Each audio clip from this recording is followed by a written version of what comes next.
Assalamualaikum warahmatullahi wabarakatuh. Perkenalkan, nama saya Deswinta Wulandari dari Prodi D3 Keperawatan Poltekkes Kemenkes Pangkal Pinang dengan NIM 24144011028. Di sini saya akan membuat video untuk memenuhi mata kuliah psikologi dengan dosen pengampu Ibu Eni Erlinda Widya Astuti dengan gelar Eskep Nurse MKep.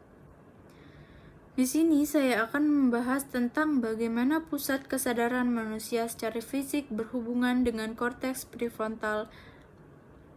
Yang pertama, itu saya akan membahas definisi prefrontal cortex atau yang disebut dengan korteks prefrontal. Ini adalah sebuah struktur pada otak yang terletak pada bagian atau lobus frontal yang terletak pada bagian terdepan dari otak itu sendiri. Bagian ini sejatinya memiliki ruang kurang lebih 10% dari volume otak itu sendiri. Memang punya peran yang besar terkait dalam proses kebiasaan yang kompleks dan juga berpengaruh dalam pembentukan kepribadian pada manusia.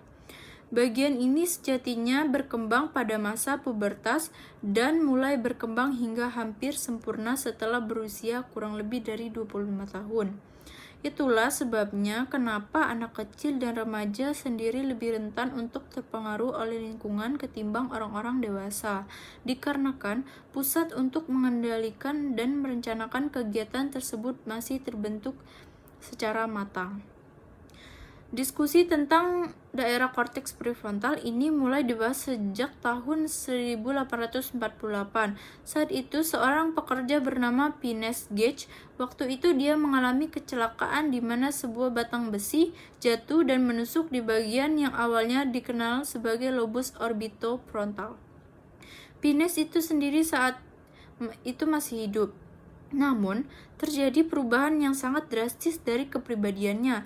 Sebelumnya, Phineas sendiri adalah seorang bapak dan suami yang baik dan penuh hormat. Namun, setelah kecelakaan tersebut, dia berubah menjadi seorang yang mudah marah, kurang ajar, dan sering membatalkan rencana yang dibuat sebelumnya. Hal ini tentu saja mengundang ketertarikan dari apa sebenarnya fungsi dari prefrontal cortex ini sendiri, sehingga memunculkan banyak sekali penelitian struktur terkait ini. Yang kedua, kita akan membahas fungsi korteks prefrontal. Memiliki beberapa subarea yang masing-masing memiliki fungsi spesifik. Yang pertama ada area prefrontal dorsolateral, terlibat dalam fungsi eksekutif seperti perencanaan, pengambilan keputusan, dan pengendalian kognitif. DLPFC berperan dalam pemrosesan informasi yang kompleks dan penilaian resiko. Yang kedua ada area prefrontal ventromedial, berperan dalam pengambilan keputusan yang melibatkan emosi dan penilaian sosial, penting untuk evaluasi nilai dan keputusan berbasis emosi. Yang terakhir ada area prefrontal orbitofrontal. Ini terkait dengan pengaturan emosi dan pengendalian impuls. OFC juga berperan dalam pembelajaran berbasis hadiah dan hukuman. Yang kedua ada kesadaran dan aktivitas neural. Aktivitas korteks prefrontal itu berhubungan langsung dengan pengalaman kesadaran. Penelitian menggunakan teknik pencitraan otak seperti fMRI dan PET telah mengidentifikasi bahwa kesadaran diri itu aktivitas di area medial korteks prefrontal, seperti area subgenual dan orbitofrontal, meningkat selama tugas introspeksi atau refleksi diri. Ini menunjukkan peran penting dari area tersebut dalam kesadaran diri. Yang kedua itu ada pemrosesan kognitif tingkat tinggi, atau yang disebut dengan DLPFC, yang terlibat dalam fungsi eksekutif, menjadi sangat aktif ketika seseorang terlibat dalam pemikiran reflektif, perencanaan, dan pemecahan masalah. Aktivitas ini berhubungan dengan kapasitas untuk mempertahankan kesadaran akan tugas-tugas kompleks. Yang selanjutnya itu ada penelitian terkait. Berikut ini adalah beberapa studi utama yang menjelaskan hubungan antara korteks prefrontal dengan kesadaran. Yang pertama itu ada the prefrontal cortex and the self. Itu dikemukakan oleh Mark A. Smith dan David E. Lewis. Artikel ini mengulas bagaimana berbagai area korteks prefrontal berkontribusi pada kesadaran diri dan integrasi informasi kognitif. Yang kedua ada The Role of the Prefrontal Cortex, ini oleh John P. O'Doherty dan Timothy J. Behrens. Artikel ini menilai kontribusi korteks prefrontal terhadap kesadaran dengan fokus pada pemrosesan informasi dan juga fungsi eksekutif. Selanjutnya ada The Neural Basis of Self-Awareness, Insights from Functional Neuroimaging Studies oleh Rebecca Saxe. Penelitian ini mengidentifikasi bahwa bagaimana aktivasi di korteks prefrontal berhubungan dengan pengalaman kesadaran diri dan introspeksi.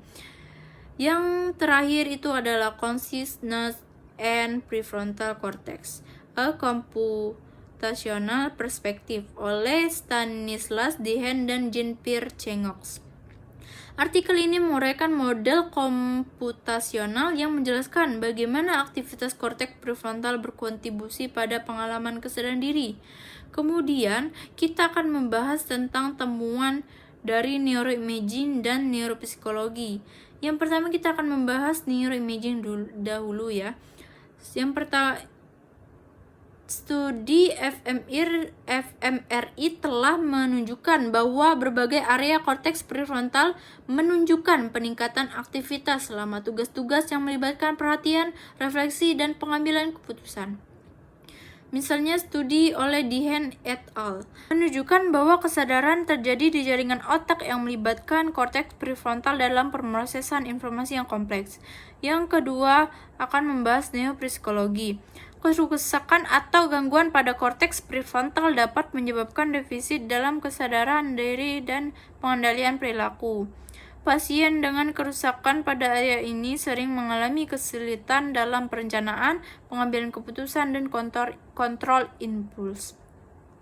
Yang terakhir itu adalah model teoritis. Model teoritis seperti model Global Workspace yang dikemukakan oleh Dehaene dan Chengox menyarankan bahwa korteks prefrontal berfungsi sebagai pusat integrasi informasi yang memungkinkan kesadaran. Menurut model ini, kesadaran muncul dari aktivitas yang menyebar di seluruh jaringan otak, dengan korteks prefrontal memainkan peran kunci dalam memantau dan mengatur informasi ini.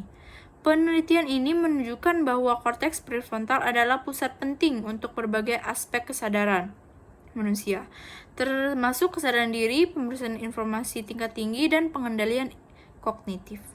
Kesimpulan yang dapat kita ambil bahwa korteks prefrontal memiliki peran yang sangat penting dalam pengalaman kesadaran manusia.